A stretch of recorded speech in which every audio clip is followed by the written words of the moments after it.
This is the EIR Podcast, where we interview entrepreneurs and residents with your host, Henrik de Geer. Who are you and what do you do? Thanks for having me. My name is Barb White, and I've spent the last 25 years in strategy and management consulting, working with Fortune 500 companies, government agencies, startups, C-level executives, primarily helping them to design and execute transformational change programs around strategy, organizational effectiveness, and innovative capabilities.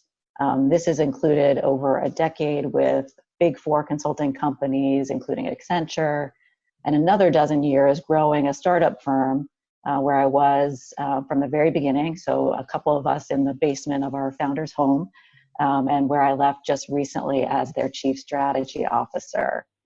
And then last year in 2019, I founded a new company called the Evoca Group, which is a consulting firm focused on applying those same innovative approaches and traditional corporate strategic planning approaches to individuals and startup founders to really help them design and execute a personal strategy through this transformational change. Barb, how are you involved as an entrepreneur in residence?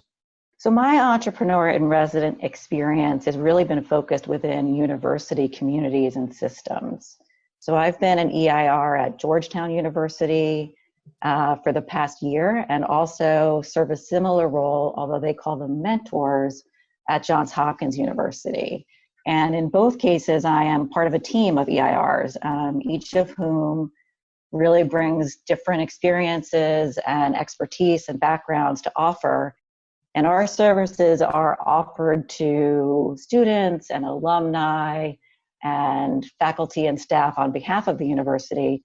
And we really support these startup entrepreneurs at various stages of their journey, from early idea stages to growth strategies and venture capital raising to steady state operations. What I find interesting about this particular model is that each team or each company that comes to us, really requires different support at different times. And in some cases, I have long-term engagements and relationships with teams, working with them, from the very early stages through maybe their VC journey and beyond. And in other times, it's really a just-in-time kind of advice where a team or a company might be struggling with a particular barrier or challenge, or they're just looking for someone to bounce some ideas off of or validate their plans. And through the university systems, I also have the opportunity to participate in actual course delivery. So I'm sometimes invited to speak on a panel or participate in a student project where they're looking for that real world kind of entrepreneur or corporate experience to kind of bring to help round out that course. And that really gives me the chance to share some of my experiences with the broader student body. Barb, what are the biggest challenges and successes you've seen as an entrepreneur in residence? So I think some of the biggest challenges for me, and in this type of role, is delivering the tough messages while not completely discouraging people. So again, a lot of the teams that I'm working with are relatively new in their career and young. And the goal is to not completely turn them off to the entrepreneurial experience, but to also make sure that we're giving them the appropriate feedback and guidance. And sometimes the best way that we can help them is to help them see that maybe that idea that they're working on is not quite the right one, that they either need to pivot or just come up with something completely different. So being able to kind of balance that message delivery in the way that is a more encouraging and less soul crushing, I think is really the biggest challenge for me. I think some startup entrepreneurs have a glamorized view of what the startup world really is. And so making sure that they're focusing on some of the not so glamorous aspects, the blocking and tackling, understanding their financials, understanding operations. It's not just about a great idea, but it's about having strong execution and finding the right partners and teammates to help you be successful. So I think, especially for people earlier in their career who are entering this space, recognizing what they don't know and trying to kind of round out that skill gap with trusted advisors, trusted teammates, trusted partners is important for them.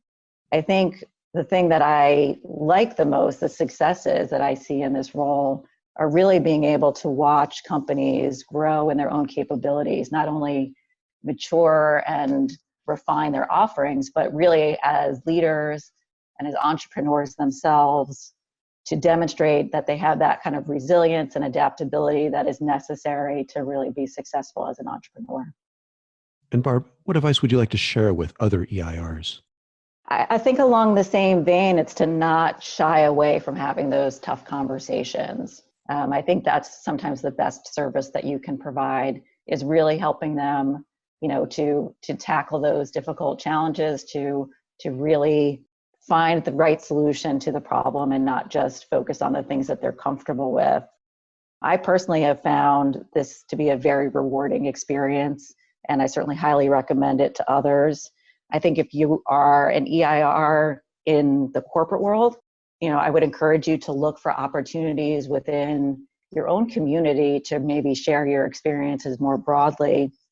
I recently had the opportunity to work with a group of high school entrepreneurs, and I judged one of their pitch competitions, which was, incredibly impressive to see a group of 15, 16, 17, 18-year-olds, and this happened to be all girls, really produce solutions and pitches that were on par with some of the things I see with the more experienced professionals. So I know that there are opportunities in community colleges and high schools around the country.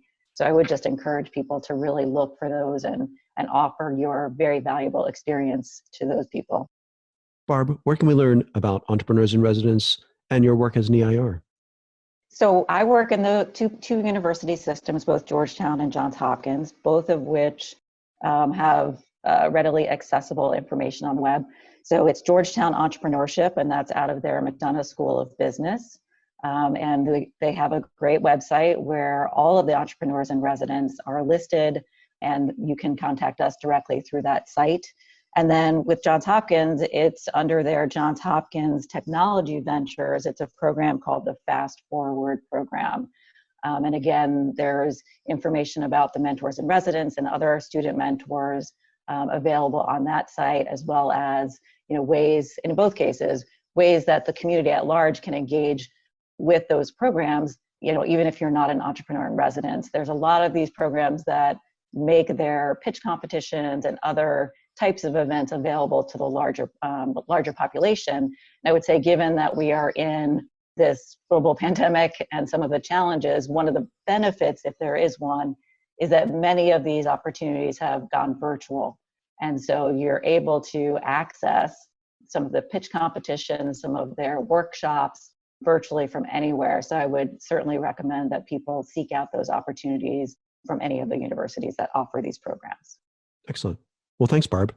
Thank you so much. This was fun. For more about this, visit EIRpodcast.com. Don't forget to please subscribe, rate, and review.